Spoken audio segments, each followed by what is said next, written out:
சாதம் காய்கறிகளும் பிரமாதம் அந்த கௌரவ பிரசாதம் இதுவே எனக்கு போதும்.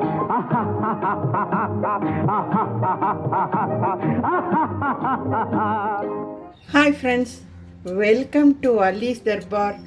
இந்த நாள் இனிய நாளாமைய வாழ்த்துக்கள். இன்றைக்கி எங்கள் வீட்டிலங்க முருங்கைக்காய் கொஞ்சம் கிடச்சிது, எங்கள் ஊர்லேருந்து கொண்டு வந்தது.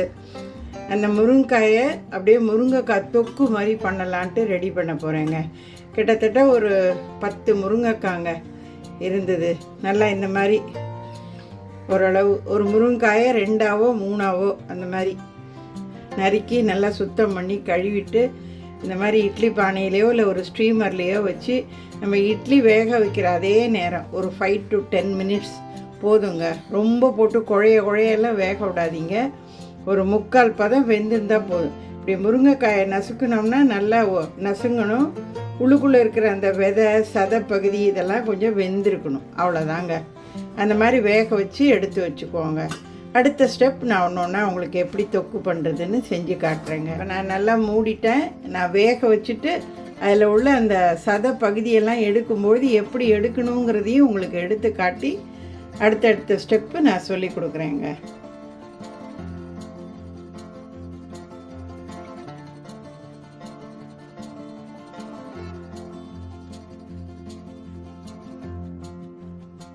இப்போ பாருங்கங்க, நம்ம அந்த ஸ்டீமரில் வேக வச்ச அந்த முருங்காயெல்லாம் நல்லா வெந்துருச்சுங்க. இந்த பாருங்கள், இந்த மாதிரி எல்லாம் பிரித்து விட்டு இப்படி கையால் வழிச்சிங்கன்னாலும் சரி, இல்லை ஒரு ஸ்பூனால் நல்லா அழகாக சுத்தமாக வழித்தாலும் சரி. இந்த முருங்கைக்காயிலேருந்து இந்த பல்ப்பு எல்லாத்தையும் நல்லா சுத்தமாக வழிச்சிருங்கங்க. இந்த பாருங்க, துளி கூட இதில் எதுவும் இருக்கக்கூடாது, பல்ப்பே. அந்த மாதிரி நல்லா சுத்தமாக வழித்து எடுத்து வச்சுக்கோங்கங்க. நான் அதெல்லாம் எடுத்து வச்சுட்டு காட்டுறேன் உங்களுக்கு. அடுத்தது என்னென்ன தாளிக்கணும் அப்படிங்கிறதையும் உங்களுக்கு தாளித்து கடைசியாக முருங்கைக்காய் தொக்கையும் நான் செஞ்சு காட்டுறேங்க.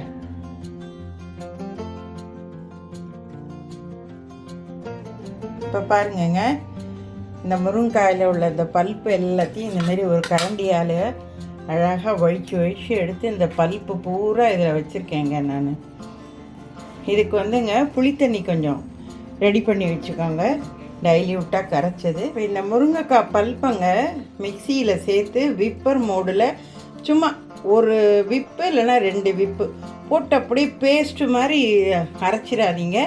விப்பர் மோடில் ஒரு 2 சுற்றி எல்லாத்தையும் அரைச்சி ஒரே ஈவனாக எடுத்து வச்சுக்கலாங்க.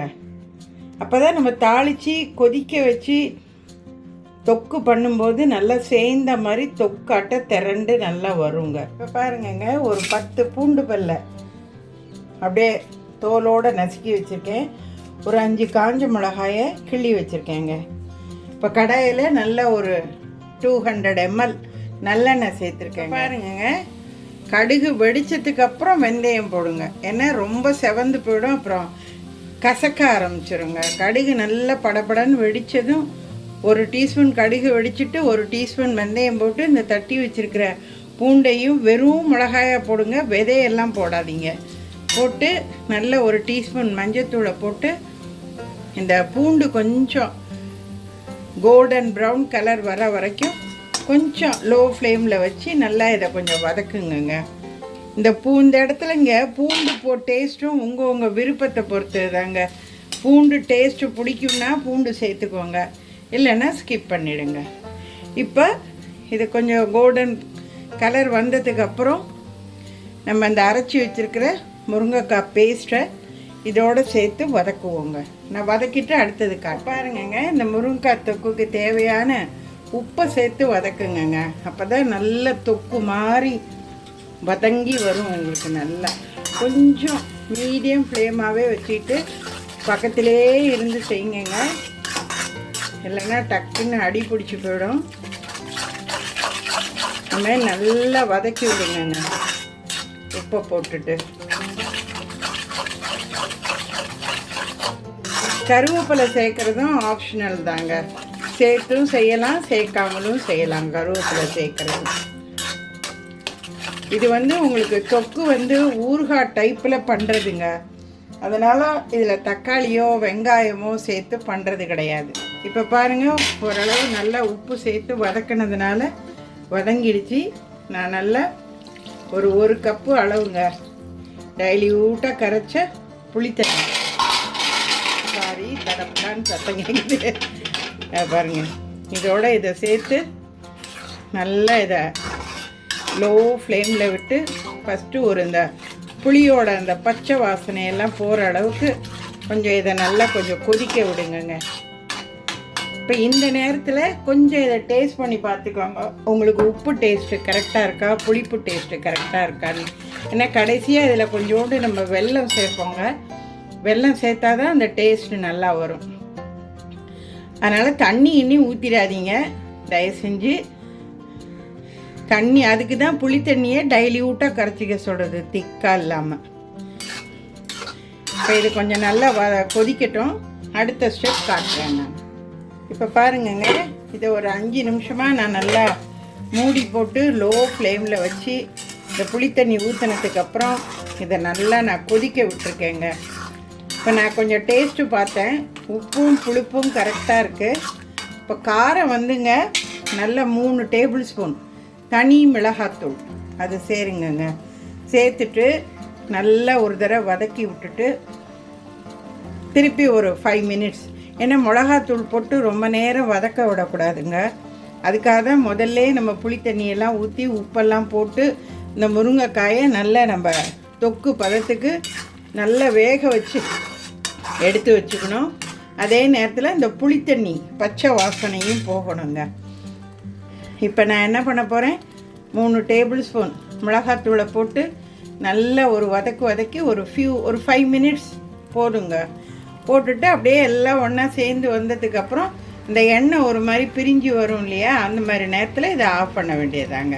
நான் காட்டுறேன் ஃபைனல் ஸ்டேஜும். வாவ் பா, பாருங்கள், நம்ம ஊற்றின எண்ணெய் எல்லாம் அப்படியே மேலே கக்கிட்டு வந்து எவ்வளோ சூப்பராக இருக்குது பாருங்கள். அப்படியே அவ்வளோதாங்க.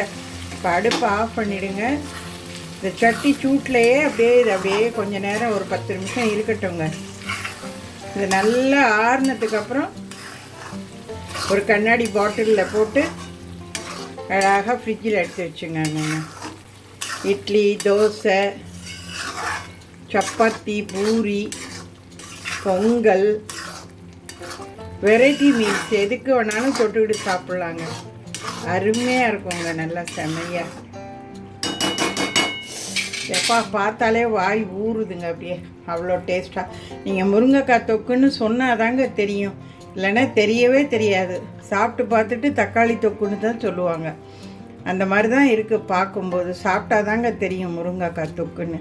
முருங்கைக்காய் சீசனில் முருங்கைக்காய் கிடைக்கும் பொழுது நல்ல ஒரு 10-20 முருங்காயை இந்த மாதிரி ரெடி பண்ணிங்கன்னா நல்ல ஒரு 1/2 கிலோ அளவுக்கு தொக்கு வருங்க உங்களுக்கு. இது எப்படியும் 1/2 கிலோலேருந்து 1 கிலோ வரைக்கும் இருக்கும் இந்த தொக்கோட வெயிட்டு பார்த்திங்கன்னா.